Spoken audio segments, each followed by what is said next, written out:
Because Subang Sanim passed away on July 17th, 1994. So it was 27 years ago. So the Hong Kong Zen Center was doing kind of a memorial ceremony for him. So it made me think of him because that was not, so that was just a few days ago. And for those of you who don't know Subang Sanim, he was a very important teacher in our school. And he spent a lot of time at the Cambridge Zen Center and at the Providence Zen Center. And a lot of us were lucky enough to practice with him in Korea as well. And he spent some time in Hong Kong, which I've never been to. And I wanted to share a couple of stories about him because he was pretty terrific.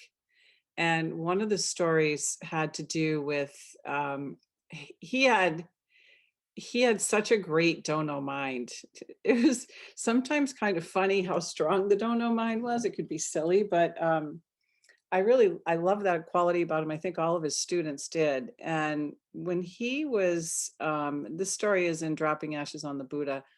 So when he first started practicing, he loved koans. He was really into koans. And he took everything in life as a koan, like every single thing. He would just be seized and gripped with this dono mind. And so he was working on something that he was doing with a Japanese master named Kozan Roshi called, how do you play the flute with no holes? And then he was a carpenter. So somebody gave him this koan of how do you drive a nail without a hammer? And then the other one was, what am I? And so he wrote this letter to Zen Master Sungsan, and it's published in Dropping Ashes on the Buddha. And he starts out, dear Sansanim, and how are you? He said, I have all these questions like burning in my mind, and they're just all like jambalaya. I've got the flute with no holes and the nail without the hammer, but the one that's really getting me the most is what am I? And as a matter of fact, that one is actually making me sick to my stomach right now. It's making me sick. And so since you gave me that, you're the only one that can take it back. So I'd like to give that question back to you. And also, I'd like to tell you to go fuck yourself. He wrote this in the letter. And he wrote sincerely, and then he put Sihoy, that was his name at the time.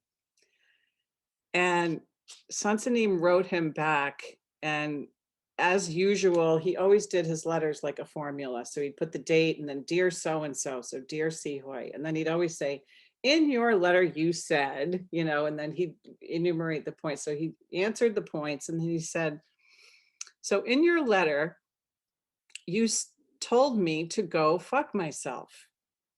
These are very wonderful words you have given me. And if you get enlightenment one day, I will give them back to you. And, then he said, yours in the Dharma Songsan. And I thought, well, that is truly the mark of a skilled high class teacher. Because he, a lot of people would have been very,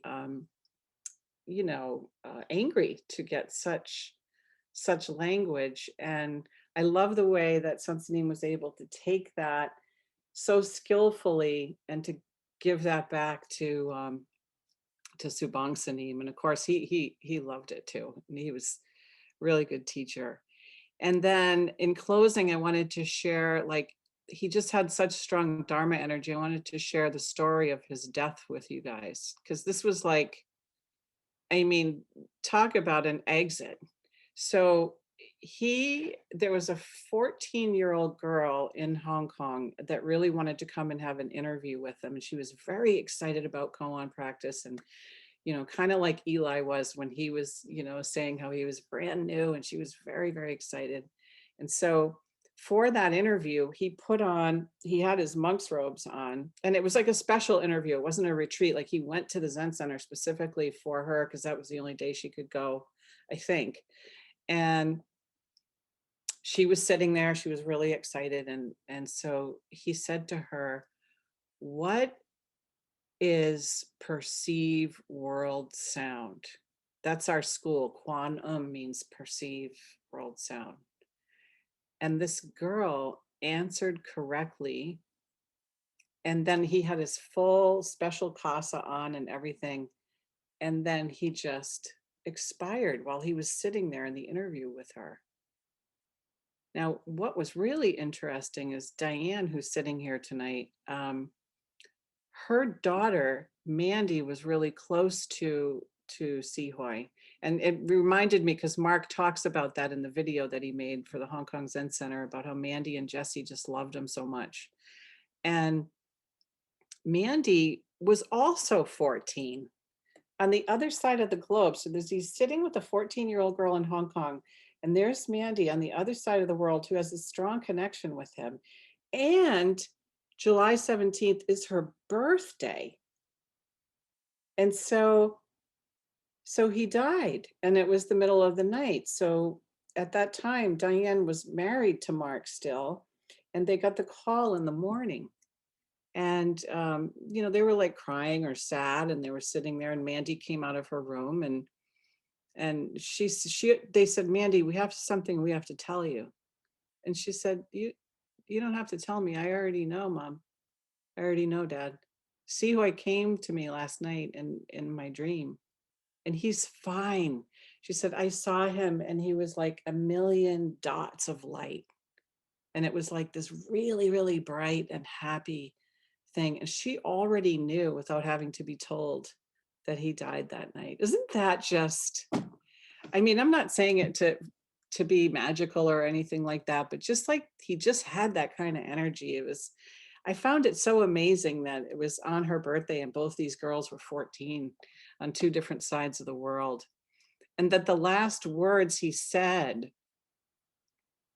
were, what does it mean, perceive world sound? Last words. And this is why our school is called this. Perceive world sound means if you're clear and you go before thinking, then our eyes and ears are open to the sounds of the world, all the sounds, the joy and all the suffering. And then hopefully if we can perceive that, then we can act accordingly to our human nature in the right way. So I hope that we can all perceive world sound, get enlightenment, and save all beings from suffering. Thank you all so much for coming.